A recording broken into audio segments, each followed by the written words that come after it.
Hello there, this is Moletrap coming at ya, and we have a very special dual commentary today. This is the first time ever, as far as I know, that a YouTube commentary has been done where it's a dual commentary where both commentators are in the same room. Yes, that's right. Diggity and I are also hanging out here at a New Year's party. So if you hear any things in the background, then that's probably what's going on. There's our friends making fun of us in the background. But in the meantime, we are actually in the same room doing commentary here. So and wow, Savior switching to red. Beautiful there. Shift, yeah. Nice. And red is the color of power for Zerks lately. But in any case, I forgot what I was going to say. So Diggity, go ahead and tell us about the background between these two players. Savior looking very cozy. It must be cold in Korea. If you guys aren't aware, of FireBatHero, kind of the jerk of all the StarCraft world, and people really think so because last time he beat Savior soundly, he did a nice little around, so karma kind of hit him since. He's been absolutely sucking balls ever since that matchup. Well, not lately. Not lately, I guess. I haven't seen him in the past 5 No, matches. for a while he sucked balls pretty bad, and then the last few weeks he's been doing decently again. And actually, these guys met up again in Pro League not that long ago, and I was like, oh, this is Savior's chance to kill FireBatHero for being such a noob the first time, and FireBatHero actually won the last time they met up too. So did he do another ceremony? Or? No, he didn't do a ceremony that time. Otherwise, he would have been lynched outside of the stadium. But he did win. So this Savior really needs to take this game if he's gonna prove anything, basically. Yeah. And regardless of that, this is actually a match between Samsung and CJ, and CJ is pretty set for the Pro League playoffs right now, but Samsung, basically if they lose this matchup, then they're going to have almost no chance of getting to the playoffs. They really need to win basically almost all their matches from here on out if they're going to get into it. So, is this the first game in the set, or? Yeah, this is the first game in the set between the two of them. Okay, sweet. Yeah, so yeah, because we're in the same room, obviously we're not going to have any audio problems, so if I interrupt Diggity, it's because I'm a jerk, not because of any sort of excuses at all. So in any case, both players going pretty standard so far. I'm surprised that FireBatHero hasn't blocked off his door, honestly, because of the amount of Terran players that have died because they don't block off their door. It's so easy to do on this map. Just go and put your barracks at your choke, put your supply there instead of right next to your command center, and then you don't die to like 6 Zerglings like people have been doing lately, but he decided not to. We'll see if it bites him in the butt later on. Interestingly enough, Savior doesn't have his gas down. I'm a jerk.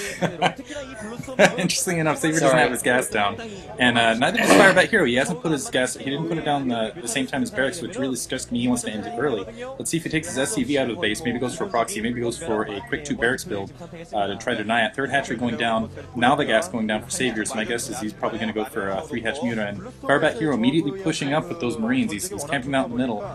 Looks like that Overlord to the north, just double checking in position. Still no 2nd barracks. So maybe an early expand? Yeah, early expand going from FireBatHero right there. But yeah, that's actually pretty safe after seeing that 3 hatch build. Yeah, I guess you're right. He scouted and he saw that the pool was going down really late, so he knew he had the spare time to get that down there. So in the meantime, it looks like Savior is going to have to put out a few lings here. FireBatHero doing what he needs to do actually by putting some pressure on him early on, using those couple of Marines to kind of pressure on him. Savior's running his 2 lings around, be like, oh yeah, well I've got 2 lings, oh yeah, and yeah, he can't do very much with those. And FireBatHero kind of cleverly sticking his stuff in the choke there and stopping the Marines from getting owned by those few lings there. So it looks like both players kind of going for a long game actually. Is what Layer already going up for Savior in the meantime. Now I'm being a jerk. Layer already going up. I'm not sure if FireBatHero is actually going to have enough to blockade that. He needs to get the engineering bay up now. He has his Marines entirely out of position, so he's not going to be able to put down a bunker to really defend against that Mutalistic harass. That SCV getting crushed right now, and really he doesn't have any information about how fast the hive's up. As you can see, bringing those Marines back, which is exactly what he needed to do. If those Marines got caught out in the open by any of those Zerglings, I don't think he was going to have anything to defend against the Mutalistic harass. Still, he's not going to be hard pressed, but still it's going to be a little difficult. He's got a decent amount of Marines out at least. Yeah, there it's going up now. So Layer going up now. Gonna hunt down this SCV. Trapping in the net. Want the scout! Want the scout! Scout! Gonna be denied. Scout denied. Oh well. Run, SCV, run! SCV's name is Forrest Gump. In any case, it's funny that both players kind of ended up going for that long-term strategy right off the bat. I think FireBatHero might have Wow, the SCV gets into the base after all. That's absolutely insane. Wow, just like Forrest Gump running a touchdown, he gets in there and sees that there is no Spire yet. He does see the lair up though, so we can expect the Spire to go down any second now. He doesn't see the den and either, oh my god, that's like Super SCV. Oh! Taken out Super by SCV dies. That Ling is Lex Luthor. So yeah, so both players going for a very long-term build, and it looks like it's paid off for FireBatHero. In fact, the last time that they played was on, I think it was on Goro Crater or something like that, and basically what happened is FireBatHero got a few Lings and walled off his door, and then got like 10 barracks, and I'm not exaggerating there, he got like 8 or 10 barracks, and then just pumped a crap load of Marines out, and just completely owned Savior with too many Marines than, like more Marines than he'd ever seen in his life, basically, and so that worked for him last time. He didn't block his door off this time, though. Go ahead. Wow, crazy. Savior at the 6 o'clock position putting down a proxy hatchery. And I'm not sure what time that be done. He might have planned it just to get that finished right as he gets the Spire up. And and he's going to catch bait. See if FireBatHero has enough forces. Wow, that's really clever. I like that. Gonna get creamed in by Savior, surrounded, taken down. I like the placement anyway, and Savior just kind of do a little bit of contain. And what he might be doing is he might just be trying to bait FireBatHero into pressing into his base, and then using that proxy, basically, that proxy hatchery to just kind of float some Mutalisks over into the supply lines, where he doesn't have any defenses. That you can see the Mutalisks now being built. It doesn't look like the hatchery's up, so timing was off. I would know that if he played more StarCraft.